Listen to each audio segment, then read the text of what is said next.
Comenzamos. Buenas tardes, tengan todos ustedes, amigos. Soy Silvia Baum de Gerson. Soy la presidenta de la Asociación de Amigos del Instituto Weizmann de Ciencia y tengo el honor de darles una cordial bienvenida a este magno evento científico-cultural titulado La vida breve de un genio. En un año tan difícil, tan especial para la humanidad como el que enfrentamos, en donde la lucha contra este virus tan agresivo, COVID-19, letal, el arma con la que la humanidad lo está enfrentando es con la ciencia. Aprovecho esta invitación para hacerles una invitación para continuar y reforzar apoyando a la investigación científica. Gracias a Dios y a los científicos ya están listas algunas vacunas. El día de mañana, Unidos. Ojalá pronto nos llegue a nosotros también. En ellas están nuestras esperanzas de encontrar la forma de protegernos y más adelante de encontrar medicamentos para nosotros. Nuestra asociación tiene como objetivo difundir el conocimiento científico y favorecer el intercambio entre investigadores mexicanos e investigadores israelíes del Instituto Weizmann de Ciencias en Rehovot, Israel. Todo para mejorar la calidad de vida del ser humano. Ahora la lucha está en salvar a la población. Agradezco al físico Armando Ginich, amigo querido y expresidente de nuestra asociación, la organización de este evento. Tenemos la fortuna de contar con el doctor en Ciencias Médicas por la UNAM, don Adolfo Martínez Palomo, investigador emérito del CINVESTAB y miembro del Colegio Nacional, quien nos conducirá a través de la vida y la obra de un hombre excepcional, talentoso, original, creativo, productivo, que trascendió su tiempo con la diversidad de su creación artística. Al hablar sobre Félix Mendelssohn Bartholdy, nieto del filósofo teórico Moisés Mendelssohn. Sobre todo, queremos expresar nuestro agradecimiento a nuestro distinguido ponente, el brillante doctor Adolfo Martínez Palomo, por su generosidad al acceder gustoso a deleitarnos con la interesante biografía y obra de este gigante de las artes que desafortunadamente tuvo una muy corta vida. El programa de hoy tendrá una duración aproximadamente de 1 hora, en el cual iniciaremos con la presentación del doctor Martínez Palomo por el físico Armando Ginich. Después nuestro distinguido ponente dará la conferencia y habrá la oportunidad de un breve número musical de Félix Mendelssohn. Después tendremos la oportunidad de hacer algunos comentarios o preguntas. Espero que disfruten muchísimo este ejercicio de comunión que nos llene el alma de sapiencia y deleite. Adelante, Armando, por favor. Y gracias, Silvia. Pues es verdaderamente un honor y un gusto tener hoy con nosotros al doctor Adolfo Martínez Palomo, que ha sido amigo y colaborador de muchos años de nuestra asociación y a quien le agradecemos que generosamente comparta con nosotros su acercamiento a la vida y obra de Félix Mendelssohn a través de una mirada centrada en la medicina. Como mencionaba Silvia, el doctor Martínez Palomo es un muy destacado científico mexicano con una brillante trayectoria como investigador en los campos de biología celular del cáncer y de varias enfermedades parasitarias. Su quehacer en ciencia le ha valido infinidad de reconocimientos, tanto nacionales como internacionales. Como mencionaba, es Premio Nacional de Ciencias Físico-Matemáticas y Naturales, miembro del Colegio Nacional, investigador emérito del Sistema Nacional de Investigadores y profesor emérito del Centro de Investigación y de Estudios Avanzados del Instituto Politécnico Nacional. De este centro fue el director general y fundador. Y es doctor en Ciencias Médicas de la UNAM. Ha publicado nada más un par de centenares de artículos científicos en su especialidad. En el extranjero también ha participado en organizaciones internacionales destinadas a impulsar la investigación en salud en la Universidad de Harvard, la Organización Mundial de la Salud y la Organización Panamericana de la Salud. Pero el día de hoy, el doctor Martínez Palomo no va a hablarnos de ciencia, sino de música, otra de sus grandes pasiones. Una pasión que es muy interesante, que es muy usual encontrar en muchos científicos, que incluso son músicos amateur, pero a la que el doctor Martínez Palomo ha aplicado su formación como investigador. Y desde hace varios años se interesa en las biografías médicas de grandes compositores, adentrándose a través de ellas y de su música en las dolencias y en muchos casos en la superación de discapacidades, temas que sin duda se reflejan en sus obras, y en varias desafortunadas ocasiones en una muerte temprana, como la de Schubert a los 31 años, Mozart a los 36, Chopin a los 39, y en el caso del compositor de quien nos hablará hoy, Félix Mendelssohn, a los 38. Sin más, dejo con ustedes al doctor Adolfo Martínez Palomo. Adelante, Adolfo. Muchas gracias. Gracias, Armando. Muchas gracias, doña Silvia, por la presentación. Les agradezco enormemente la oportunidad, esta nueva oportunidad, porque no es la primera vez que estoy con los amigos del Instituto Weizmann, donde siempre he tenido amigos y un instituto que he podido visitar en 2 ocasiones. Es para mí un gusto muy grande y es un honor el poder compartir con ustedes estos minutos de recordar a uno de los grandes genios de la música, tal vez el músico judío más importante de la historia hasta el momento, Félix Mendelssohn. Y vamos a empezar a ver algunas láminas para ilustrar la vida de este personaje muy interesante, de este personaje extraordinario que veremos el día de hoy. Félix Mendelssohn, uno de los genios precoces más notables de la historia del arte en todo el mundo, fue en las primeras décadas del siglo XIX el más conocido compositor de música clásica, además de haber destacado como extraordinario pianista, era el mejor organista de su época y además el mejor director de orquesta.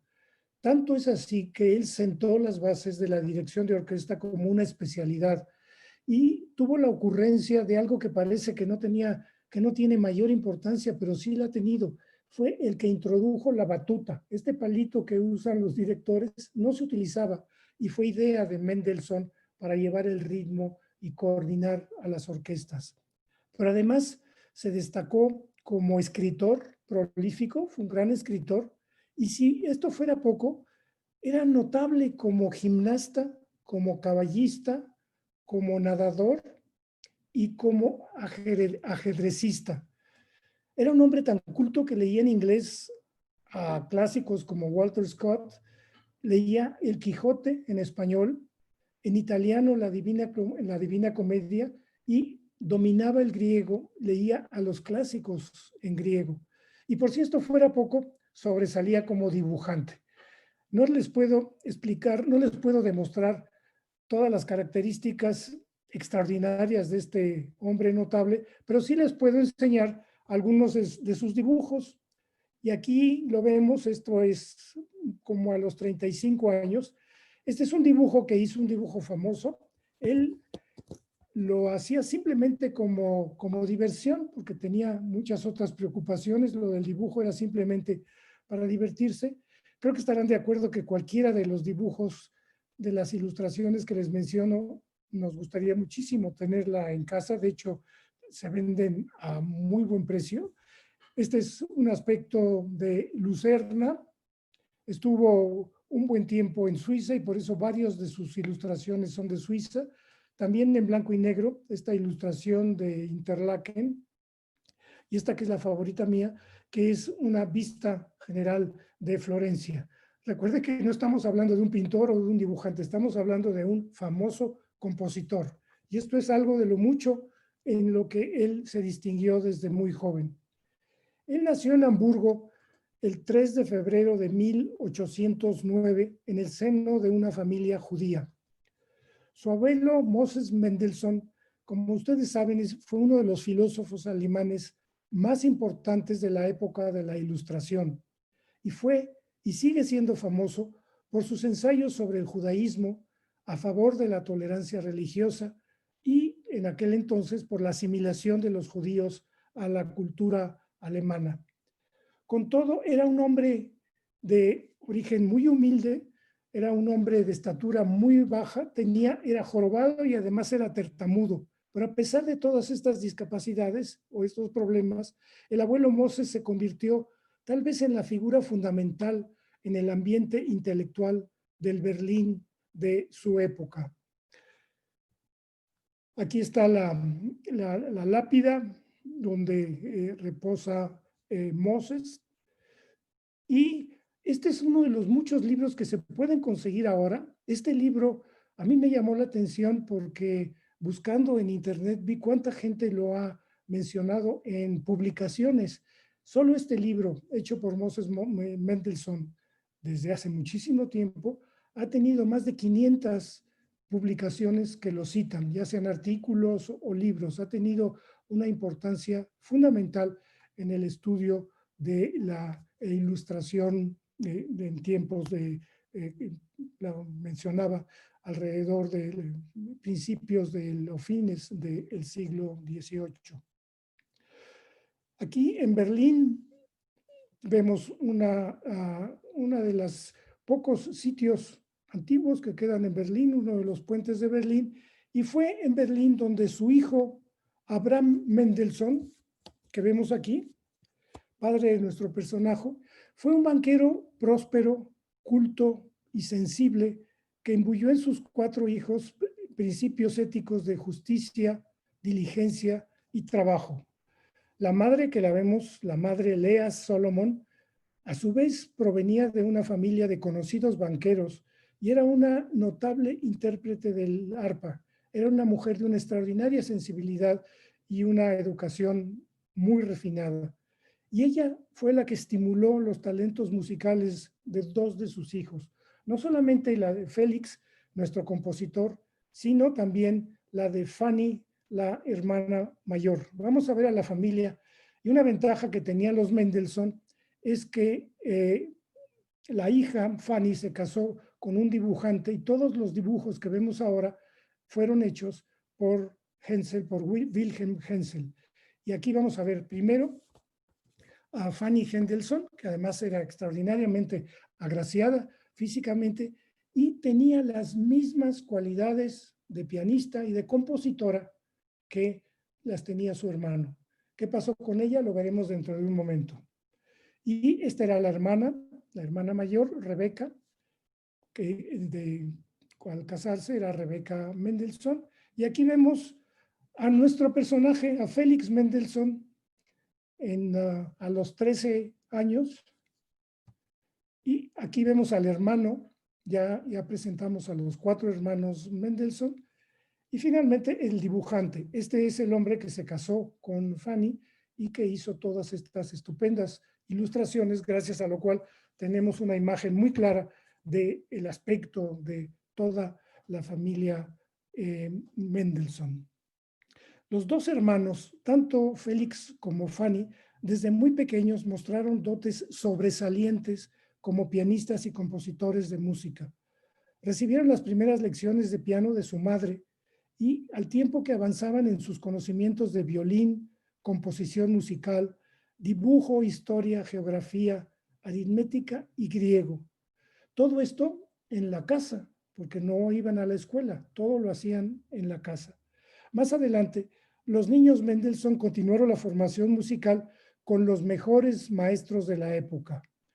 Y el que tuvo mayor influencia en ellos fue, de hecho aquí quería pasarles, esto es curioso, porque en algunas publicaciones, como tenía el pelo tan largo y era tan agraciado físicamente Félix Mendelssohn, se equivocan los biógrafos y piensan que era un retrato de Fanny, pero no es Fanny, es Félix. Lo que pasa es que estaba muy guapo y con ese pelo pues parecía mujer.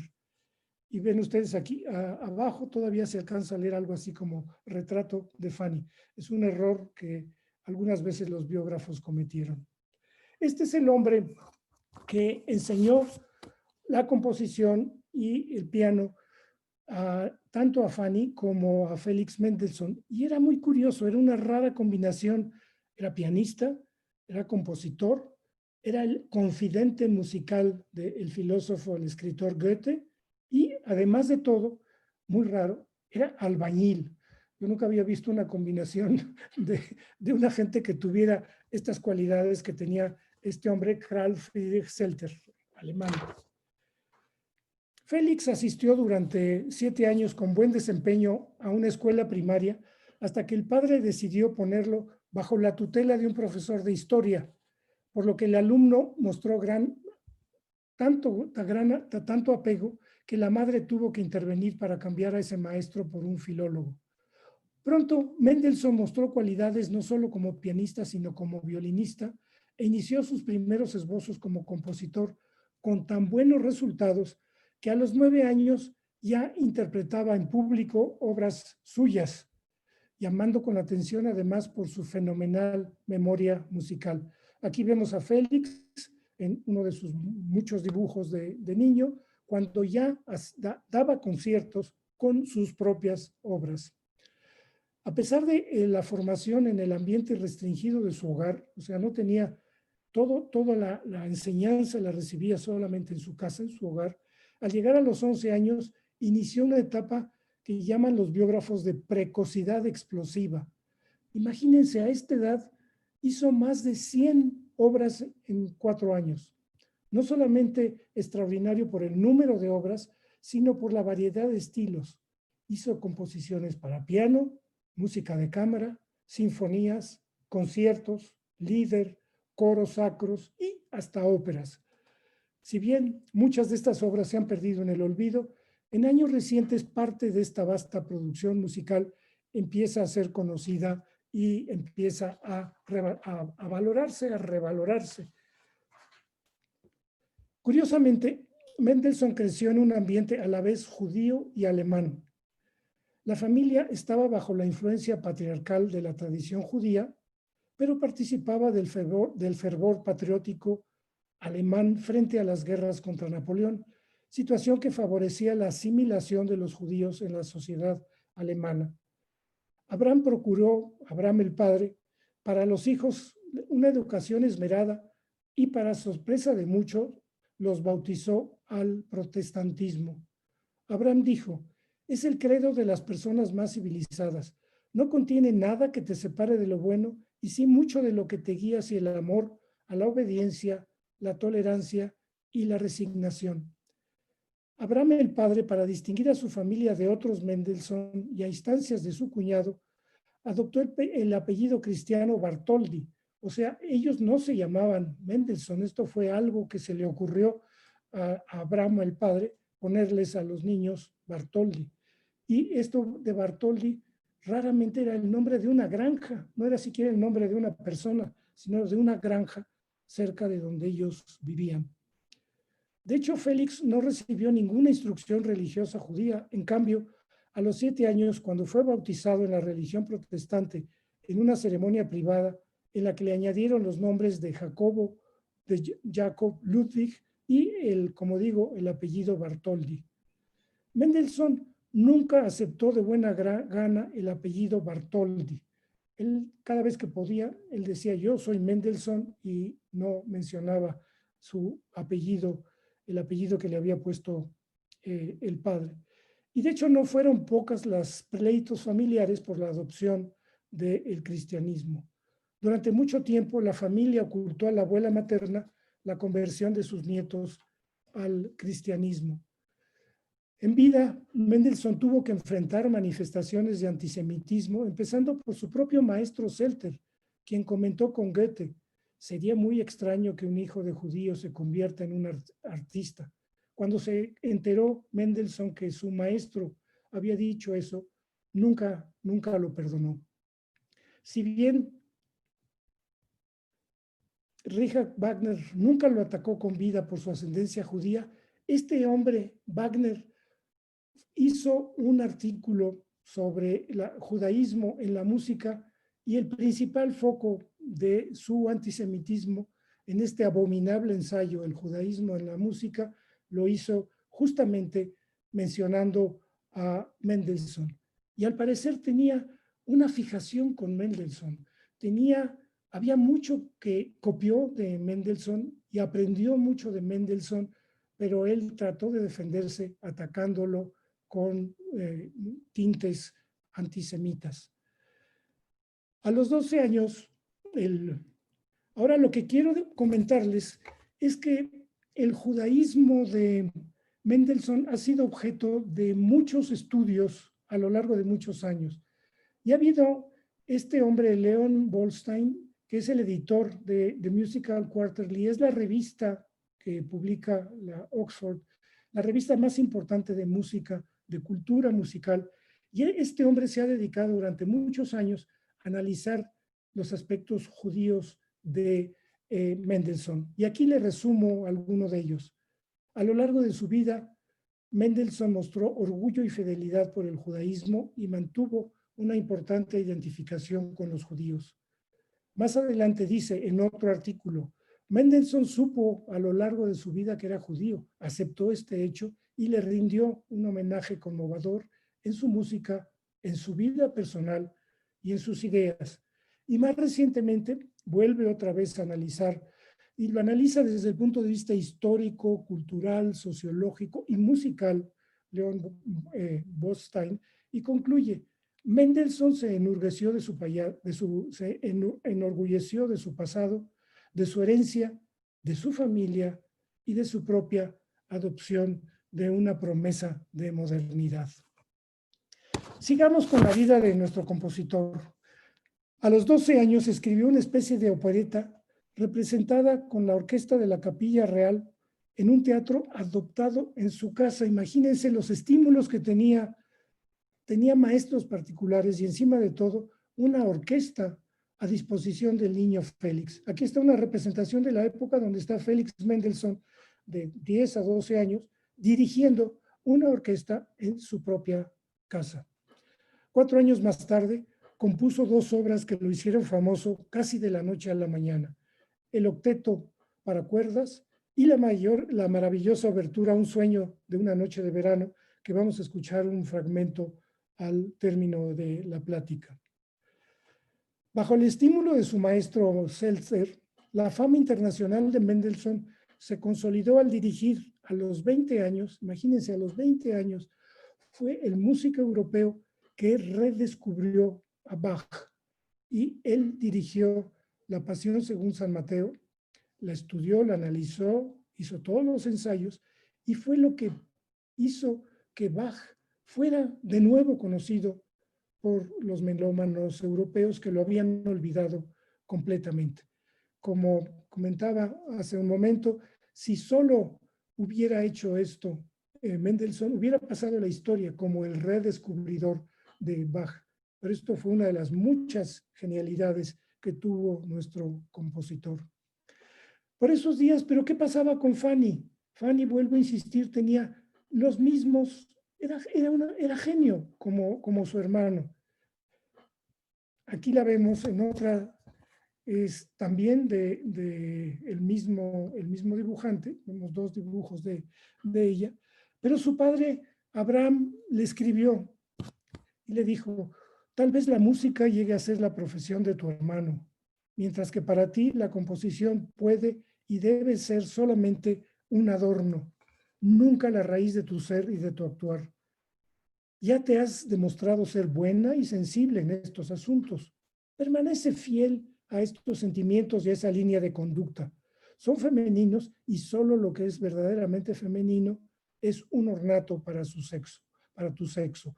El problema es que con esto le impidió que se desarrollara como compositora. Pero a pesar de ello, aquí vemos un cuadro ya a color de Fanny Mendelssohn, pero a pesar de ello, hay en la actualidad se interpreta cada vez más música, sobre todo música de piano que escribió Fanny Mendelssohn, y tal vez se considera como una de las 2 o 3 compositoras mujeres de música clásica más importantes en la historia.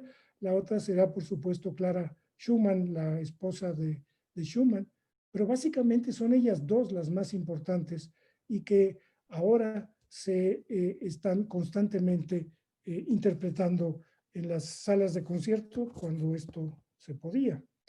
Lamentablemente, Fanny no hizo caso de los consejos de su padre y concentró su creatividad solo en canciones, de las cuales compuso más de 70, y en obras ligeras para piano, como dijo el padre Abraham, más propias de su sexo.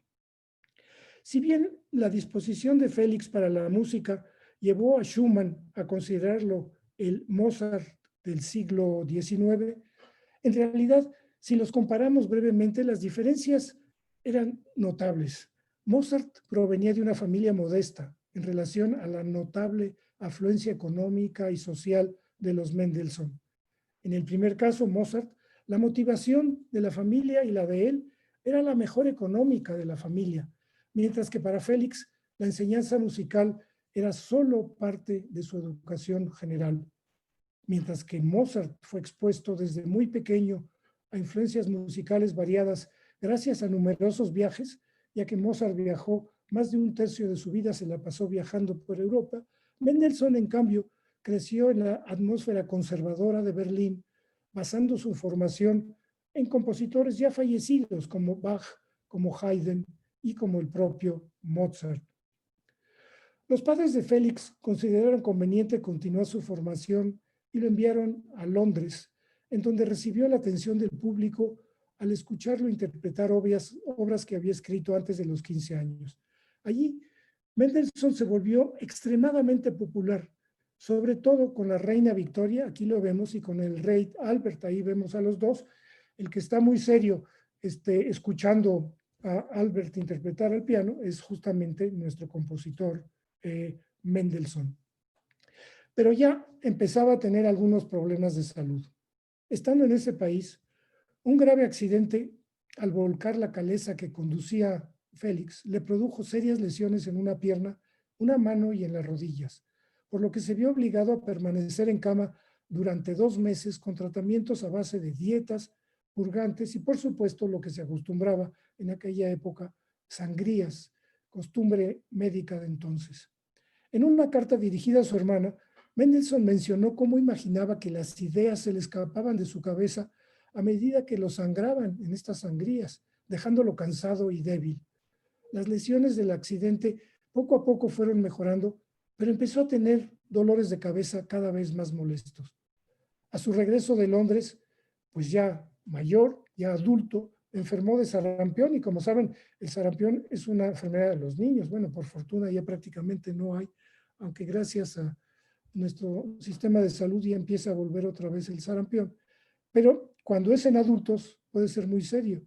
Pero por fortuna, él a los 20 años que le dio el sarampión no tuvo problemas mayores, estuvo varias semanas recluido en un cuarto oscuro porque tienen fotofobia, o sea, tienen una reacción excesiva hacia la luz, pero finalmente pudo salir sin ningún contratiempo. En su tiempo, Mendelssohn fue sin duda, como hemos dicho, el compositor europeo más famoso. Él influenció a Schumann, influenció a Brahms y inclusive, por paradójico que parezca, al antisemita de Wagner. Sin embargo, la historia dorada del hombre superdotado, rico, feliz y famoso oculta la tragedia del genio de salud frágil. Hasta la adolescencia, nuestro amigo Mendelssohn era sano y fuerte, como lo demostraban su intensa actividad, como ya lo mencioné, como gimnasta, como nadador, como en deportes ecuestres y en el baile. También era un gran bailarín. No fue sino hasta los 18 años cuando empezaron estos dolores de cabeza que poco a poco fueron aumentando de intensidad. Félix inicia, aquí lo vemos a los 22 años, un viaje por Europa que dura casi 2 años. La gira inicia en Weimar, donde visita al famoso Goethe, con quien platica largo rato sobre asuntos filosóficos y recibe de él consejos sobre la mejor forma de continuar con su carrera como compositor. A cambio, Mendelssohn le interpreta al piano sus obras durante horas enteras. Estuvieron varios días juntos. Goethe, ya viejo, Viviría solo 2 años más. Luego Mendelssohn se va a Múnich y más tarde a Viena, en donde muestra poco interés por la música vienesa, al considerar, por ejemplo, que las obras de Johann Strauss son sentimentales. Pero más tarde, el compositor sufre en París, a los 25 años, el primer revés de su hasta entonces exitosa vida profesional, por el escaso éxito de sus composiciones que no logran atraer el interés del público francés. Y para colmo de males, Mendelssohn se contagia de cólera, que entonces asolaba París. Puede, sin embargo, recuperarse en pocos días gracias a que tuvo algún médico que, en vez de darle los tratamientos habituales para el cólera, que en muchos casos ocasionaban la muerte de los pacientes, solamente lo trataron, menos mal, con pastillas de menta, que él no recuerda que fue el tratamiento que le dio el médico francés que lo curó del cólera. De vuelta a Londres, Mendelssohn volvió a disfrutar de un ambiente cálido y de la excelente recepción de sus obras, pero lo afectó la muerte de su maestro Zelter, figura fundamental en su vida personal y profesional, quien murió siendo director de la Academia de Canto de Berlín, la institución más importante de la ciudad. Abraham, el padre, lo instó a presentar la candidatura de la plaza dejada por el maestro, pero los miembros de la academia votaron masivamente a favor de otro candidato al considerar inadecuado poner a la institución en manos de un joven músico judío. Ese fallo representó para Mendelssohn un grave golpe a su autoestima, del que difícilmente se sobrepuso. A cambio del fracaso en Berlín, aceptó dirigir el Festival Musical de Düsseldorf, que vemos aquí en una representación de la época, pero pronto el provincianismo de la ciudad, el lamentable estado de la orquesta en Düsseldorf y las intrigas administrativas relacionadas con la dirección del Teatro de la Ópera colmaron la paciencia de Mendelssohn y le produjeron accesos de ira hasta que renunció a pesar de los regaños de su padre, que le insistía que no renunciara. En cambio, su estancia en esa ciudad tuvo aspectos agradables, como dedicar más tiempo a la composición musical, sobre todo a unas obras pues, muy conocidas de él que se llaman canciones sin palabras. A los 26 años se viaja a Leipzig y es nombrado director del famoso Gewandhaus, es decir, el Conservatorio de Leipzig, que todavía existe con este nombre, es Haus por casa y Gewand por vestido. Es curioso, pero es el nombre de tal vez el más famoso conservatorio musical de Alemania, lleva el nombre de Casa del Vestido, Gewandhaus. Y inicia ahí con vigor y con gran éxito una espléndida carrera como director de orquesta. Por entonces muere su padre ya casi ciego, lo que provoca depresión y exaltación de los sentimientos religiosos de Félix. Esto es una ilustración de Félix, otra vez otro dibujo de él, en donde nos enseña cómo era el Gewandhaus original. Y aquí les voy a enseñar el Gewandhaus que fue destruido durante la Segunda Guerra Mundial, y bueno, pues era un edificio neoclásico, pero les voy a enseñar qué decidieron hacer los alemanes en Leipzig en el Gewandhaus, y les voy a enseñar el Gewandhaus moderno. Creo que sin palabras. Hicieron ahí una mole espantosa, que estaba mejor antes, y yo creo que estaba mejor todavía originalmente, como era el pobre conservatorio de Leipzig. Después de mucho pensarlo, Mendelssohn accedió a los ruegos de su madre y se casa con una joven y bella cantante de coro, Cécile Jean Renaud, hija de un pastor francés con la que tiene 5 hijos. Al parecer, la inteligencia y el buen carácter de Cécile le permiten atenuar los rasgos neuróticos de Mendelssohn y conservar un matrimonio bien avenido. Pero lamentablemente para él, su esposa muere a los 36 años por tuberculosis. A medida que aumentan las actividades profesionales y los viajes de Mendelssohn, empieza a mostrar signos de cansancio y debilidad, por lo que los médicos le recomiendan reposo. Y entonces tiene un accidente. Se va a Bingen a descansar a las orillas del río Rin y como era muy buen nadador, pues empieza a nadar hasta que un día se desmaya en el agua y se salva de morir ahogado al rescatarlo el tripulante de una embarcación. El problema no solamente es que lo rescataron y se salvó de ahogarse, sino que permanece varias horas inconsciente, presa de convulsiones, y al despertar profundamente cansado, se queja por más de 2 horas de intensísimos dolores de cabeza. Una invitación del rey de Prusia para dirigir la sección de música de la Academia de Ciencias le hace regresar a Berlín, a la casa familiar en la que había pasado los años más felices de su vida. Pronto vuelve a Leipzig, justo cuando muere su madre. En esa ciudad, en Leipzig, recibe múltiples honores, es nombrado ciudadano honorario y se le encarga la dirección del famoso Gewandhaus. A pesar de sus obligaciones como director de orquesta le parecen aburridas, incrementa las horas de trabajo y él mismo comenta: me acuesto a la 1 de la mañana y me tengo que levantar tan solo 5 horas después a trabajar. Pero la fatiga, los dolores de cabeza y la irritabilidad pronto le impiden continuar con el frenético ritmo de trabajo. En 1846, a los 37 años, los médicos le recomiendan terminar con sus actividades públicas como director y como pianista, sugerencia que solo acepta a medias. De regreso a Frankfurt, se entera de algo que le produce un daño devastador. Se entera de que Fanny, su hermana, muere a consecuencia de un accidente vascular cerebral. La hermana posiblemente padecía hipertensión arterial, pues días antes había tenido una hemorragia nasal. Mientras ensayaba el piano una de las obras de su hermano, Fanny quedó súbitamente paralizada de las manos. En este cuarto estaba. Pasó a una habitación cercana para mojar las manos en vinagre caliente. Trató de volver a tocar el piano y se desmayó, no sin antes exclamar: es un ataque como el de mi madre.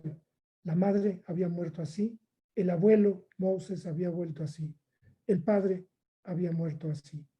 Quedó inconsciente Fanny y murió 4 horas después.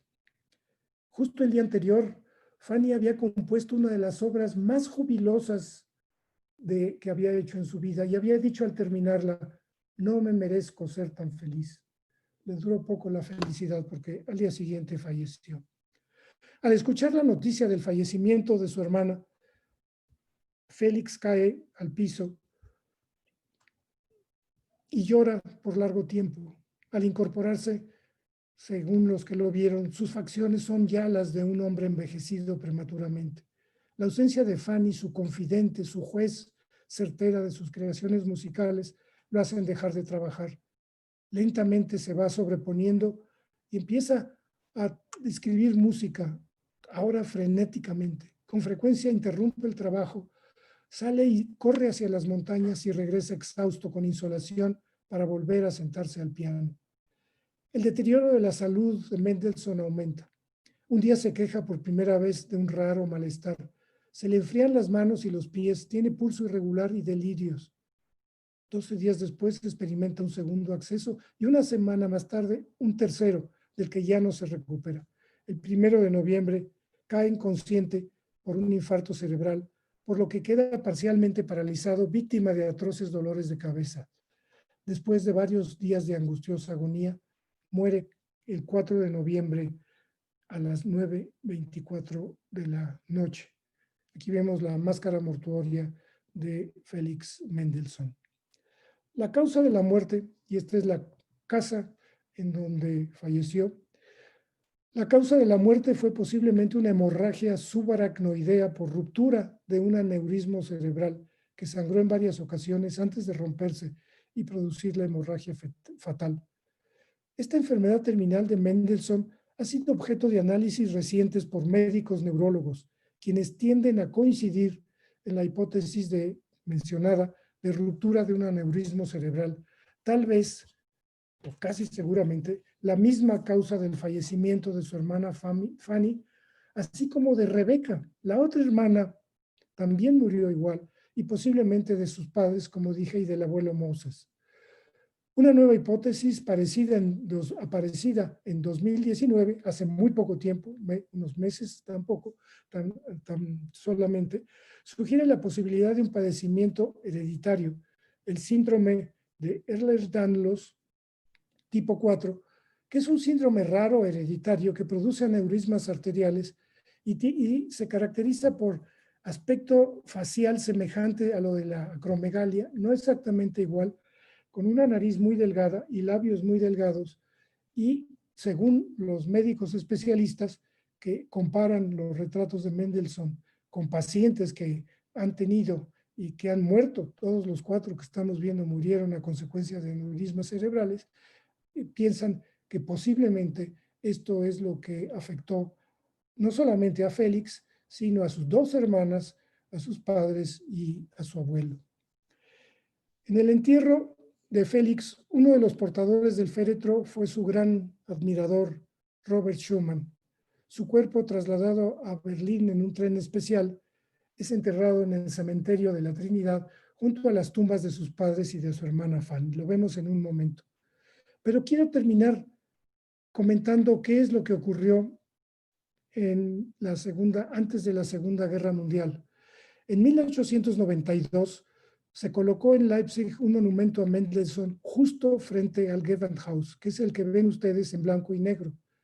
Esa estatua fue destruida en noviembre de 1936 al abrigo de la noche por autoridades del Tercer Reich y solo fue restituida hasta 1991. Aquí vemos la nueva estatua que se restituyó muchísimos años después de terminada la Segunda Guerra Mundial. Este antisemitismo de los nazis en el poder se manifestó además en la prohibición total oficial de interpretar música de Mendelssohn por considerarla indeseable.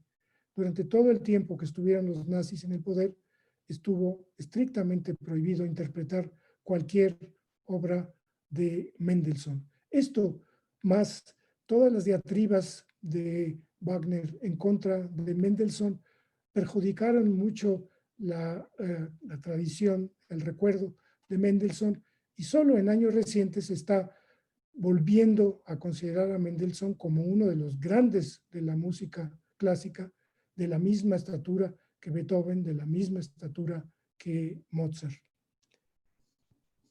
Aquí vemos una vista donde está la nueva estatua de Mendelssohn, cerca del Gewandhaus de Leipzig. Aquí vemos a Félix junto con su hermana Fanny, y este es el cementerio de la Trinidad en Berlín, donde reposa nuestro compositor.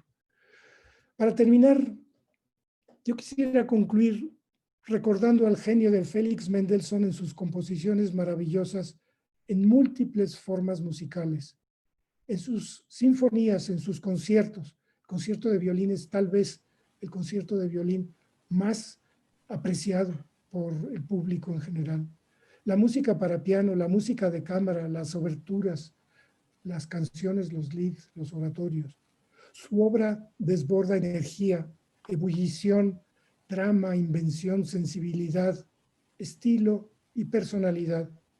Si la intención de sus detractores antisemitas era mermar la valía de su legado artístico, su obra confirma día con día la verdadera dimensión de Mendelssohn como uno de los más grandes compositores de música clásica de la historia, como un genio lamentablemente desaparecido en forma prematura. Muchísimas gracias. Y ahora pasamos a la parte musical. Armando, si me haces favor.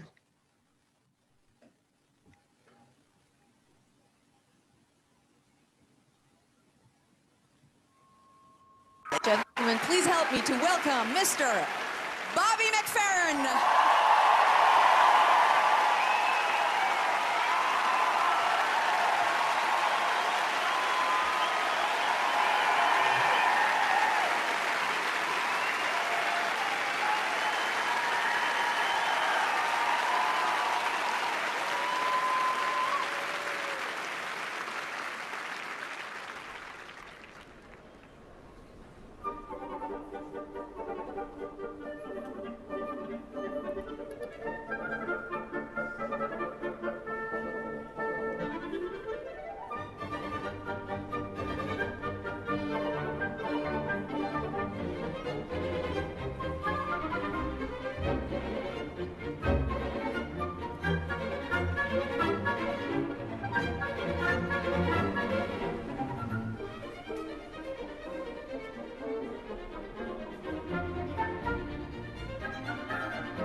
Pues ofrecimos al inicio si alguien tiene alguna pregunta o algún comentario. Silvia, si me permite. Perdón, sí. No mencioné que no solamente escucharon música de Mendelssohn, sino la orquesta que la interpretó era la del Gewandhaus. Era la orquesta que dirigió y que organizó Mendelssohn en su tiempo y que ahora sigue siendo una de las grandes orquestas alemanas de música. Gracias. Sí, gracias por una plática verdaderamente fascinante, muy sabrosa además. Yo tengo dos preguntas, Adolfo. No sé si conoces un poco más de los detalles de cómo fue que redescubrió Mendelssohn la música de Bach. ¿Qué tipo de investigaciones hizo? ¿Dónde encontró partituras, etcétera? Y la segunda pregunta es, ¿cuándo escribió el concierto para violín y qué tan bien recibido fue en su momento? Por cierto, qué maravilla ver a toda esa gente reunida en vivo en una plaza hermosísima. Espero que pronto podamos regresar a este tipo de actividades. Sí, justamente y obviamente era en Leipzig. Esto de Bach, en realidad no hay muchos datos de cómo es muy posible que su propio maestro Zelter lo hubiera inducido a estudiar en algo de Bach y que por ahí él se interesara en pues, redescubrir la pasión según San Mateo. Y esto es lo que lo hizo realmente muy famoso. También quiero mencionar que lo que escuchamos, el scherzo de El sueño de una noche de verano, lo compuso entre los 15 y los 16 años, al igual que el octeto. O sea, es que los datos, yo no creo que haya existido en la historia de los artística un genio como él. O sea, desde el punto de vista musical, evidentemente está Mozart, pero este hombre era un genio en todo lo que hacía, hasta en los deportes, en el ajedrez, y yo creo que esto no se ha estudiado suficientemente, la personalidad de este hombre, que además componía música pues casi para diversión, era muy diferente de todos los demás músicos de los de aquel entonces, que eran su trabajo para poder sobrevivir en la vida. Él lo hacía por diversión y lo hacía extraordinariamente bien, y después pues se dedicó a organizar los conciertos, a organizar orquestas. Entonces fue una gente extraordinariamente generosa y que tuvo una enorme influencia en la sociedad alemana de su tiempo. Y la segunda pregunta era acerca del concierto para violín. ¿A qué edad lo escribió y cómo fue recibido? No, de que fue recibido bien, sí, porque prácticamente todas las obras, solo los franceses que eran un poco especiales, no sé qué tanto sigan, pero no les gustaba mucho perdón, sí, les decía que el concierto para violín es tan popular que la entrada, la parte introductoria ha sido copiada por otros compositores más o menos conocidos. Prácticamente han copiado la misma introducción porque la melodía es extraordinariamente agradable. A todos los que lo quieran volver a escuchar esta plática, el instituto, los amigos del instituto estarán enviándoles en breve el link para que lo puedan volver a escuchar. Le preguntan, maestro, ¿quién dirigió el concierto tan increíble que acabamos de oír? Gran director. Si tiene alguna noción del director, por favor. No, claro. No, es que de hecho no es director, es un gran intérprete de música clásica, Bobby McFerrin, que se caracteriza por hacer no solamente música de jazz, sino también música clásica con la boca. Y lo canta haciendo sonidos. Es extraordinariamente popular en Estados Unidos y en algunos otros países. Es un tipo fantástico, muy original, porque lo que hace, por ejemplo, tiene un concierto para piano de Mozart en donde en vez del piano, lo hace con la boca, con sonidos que emite con la boca, pero es un extraordinario músico, o sea, no es nada más como de broma. Entonces, Bobby McFerrin, búsquenlo en internet y verán, es extraordinariamente divertido y además es algo muy novedoso, tanto para música de jazz como para música clásica. Bobby McFerrin. Perfecto. Hay varias felicitaciones para usted por la excelente plática que reflejan una gran investigación, lo comentan varias personas. También le comentan que el genio no lo pudieron borrar los nazis a pesar de sus prohibiciones. El genio prevalece a todos los asuntos raciales. El genio es universal. Gracias por tan increíble presentación. Y le preguntan, ¿cuántas más obras escribió Mendelssohn? No, muchísimas de las que se conocen, las que se interpretan ahora pueden ser unas 20 o 30, pero él escribió posiblemente 200 o 300 obras. Apenas está, digamos, en la etapa de redescubrir todo lo que había hecho este genio. No sé si hay alguna otra pregunta, Silvia, o si alguien más puede mandarlas por el chat, o pueden levantar la mano y les podemos dar el permiso de hablar en cierto momento. También de Mendelssohn es muy bonito que cada lugar que visitaba, cuando componía sus sinfonías, tenía música que era un poco originaria del lugar y propia para él, como la italiana, como la escocesa, como las hébridas, etcétera. Eso lo quería yo comentar. Sí, por supuesto, tenía además como parte de su genio, pues ahora cuando vamos nosotros de turistas tomamos fotos. Este hombre, como dice usted, escribía música maravillosa para recordar, como también la famosa Cueva del Fingal, que es también una obra muy, muy interesante de Mendelssohn. Yo les recomiendo para a todos aquellos que no lo tengan en el radar, cualquier cosa que escuchen de Mendelssohn va a ser interesante, y si revisan un poco la historia, cuándo lo hizo y por qué lo hizo, tal como dice mi amable comentarista, es extraordinariamente interesante el ver cómo a medida que viajaba por Europa, no solamente hacía dibujos maravillosos, sino también composiciones extraordinarias. Benito Lasky tiene una pregunta, no sé si la quiere hacer, tiene levantada la mano casi desde que empezamos la plática. No, ya estaba muy interesado en el proceso judío. Eso es lo que me correspondía sobre la Escalá, que es la familia, fue la que inicia la Escalá, la cosa judía, y sin embargo el padre, el abuelo, él y el padre se convierten fuera del judaísmo. Esta es una problemática que todavía no comprendemos, ¿no? No, desde luego, y es muy importante como para comentarlo esto hay que hacerlo a profundidad, es un tema, vuelvo a insistir, por eso presenté lo de Leon Bobstein, que él lo ha hecho, lleva como 20 años analizando esto, y dialogando con muchos otros expertos en la cultura judía, y bueno, esto lo que hay que es remontarse 200 años atrás en el Berlín de aquella época, donde los judíos en aquellos momentos tenían esta libertad de la que disfrutó Mendelssohn y la disfrutaron sus padres, pero que muy pronto empezó a desaparecer. Es un tema muy interesante, muy complejo.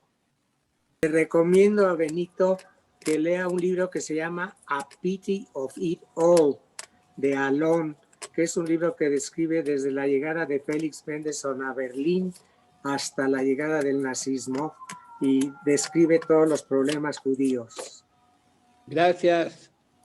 Muchas gracias. Maestro, tenemos otra pregunta de Raquel Saez, que quería saber qué pasó con su descendencia.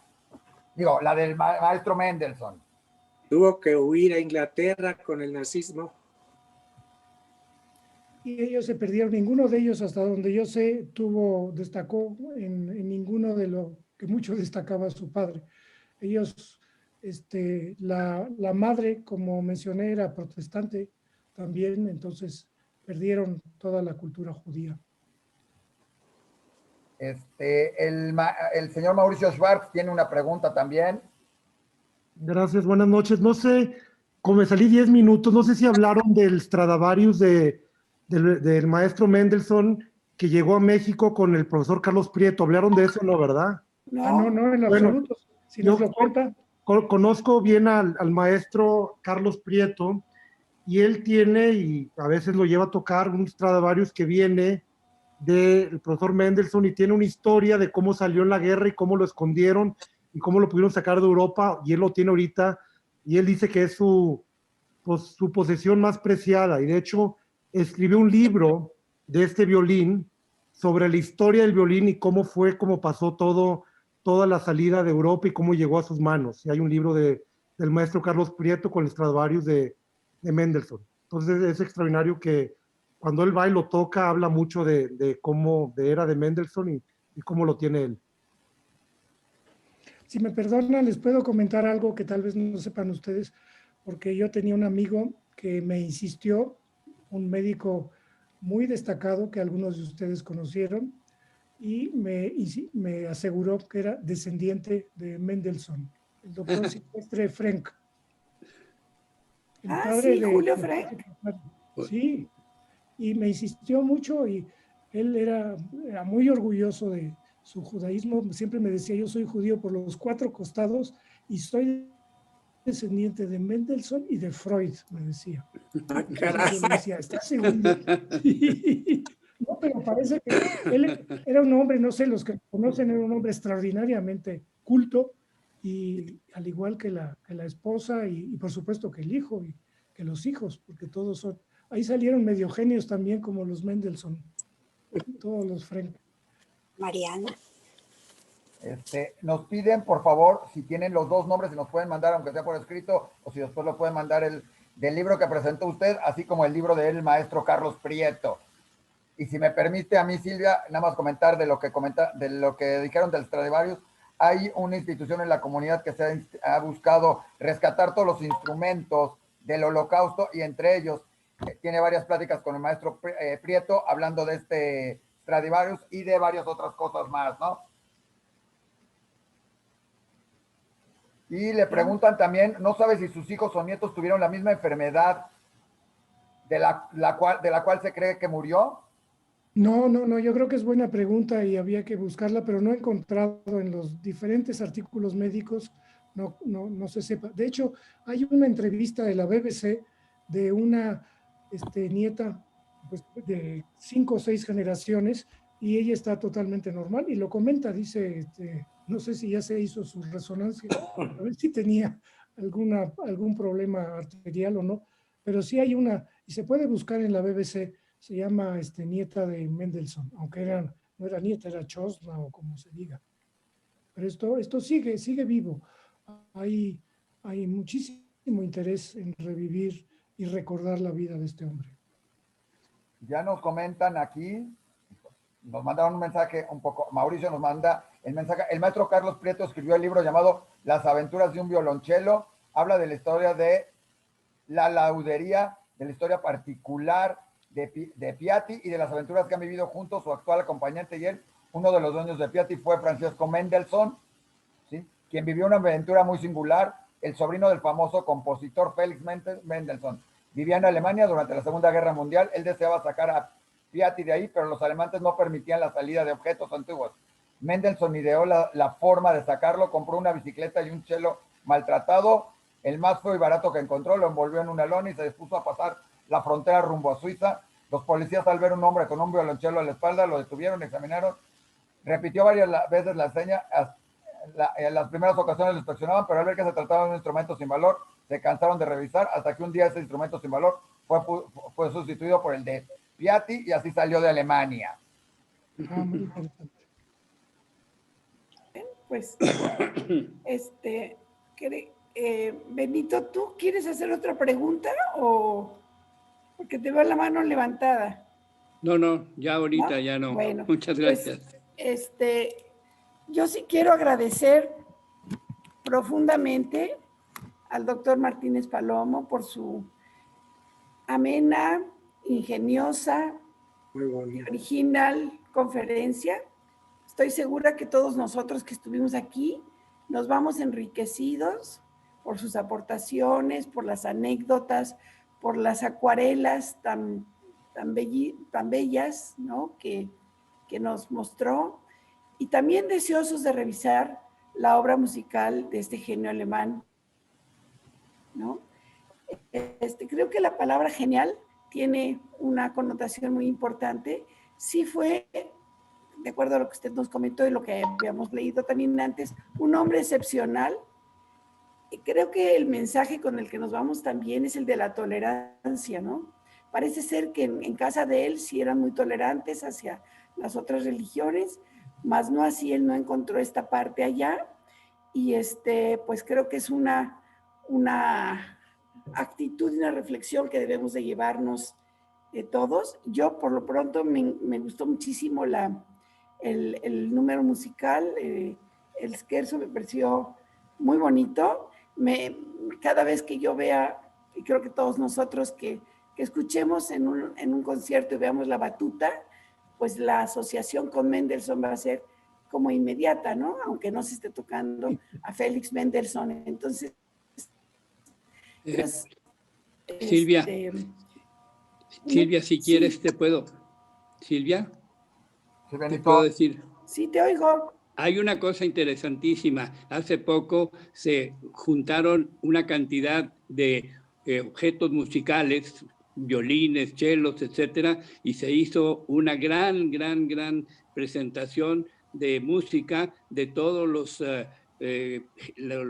judíos que salieron de Europa y que llevaron su música a Israel. Y se hizo un concierto sensacional de todos los aparatos musicales que se pudieron encontrar de los que vinieron huyendo por la problemática europea. Y ese es un concierto sensacional. ¿Verdad, doctor?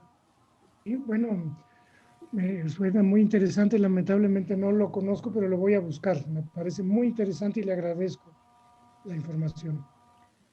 Pues muchísimas gracias, Benito. Cuando tengas la referencia para podérsela enviar al doctor Martínez Palomo, por favor. Seguro. Gracias, Silvia. Quiero también, de verdad, me gustaría que hiciéramos como un aplauso virtual así al doctor Martínez Palomo, ya que no se puede escuchar. Creo que hoy gozamos con él una pueden todo el mundo velada extraordinaria y quiero agradecer. Muchísimas gracias. Gracias, Silvia. Gracias. Agradecer a la señora Paulina Gallegos, nuestra secretaria ejecutiva, al señor Isaac Eisen, de Diario Judío, muchas gracias por el apoyo técnico, a todos ustedes por su asistencia, su participación, pero otro agradecimiento al doctor Adolfo Martínez Palomo. Realmente disfrutamos muchísimo esta plática y nos vamos a las vacaciones decembrinas con, pues, por lo menos personalmente, con deseos de buscar y adentrarme un poco más en la obra de Félix Mendelssohn, que no la conozco tan bien. Y usen su cubrebocas, guarden la sana distancia, shalom a todos y ojalá que lo sigamos disfrutando, doctor Martínez Palomo. Ya lo extrañábamos. Gracias, Armando. Gracias, hasta luego. Súper, hasta luego. Hasta luego, muchas gracias. Hasta luego. Gracias por todo.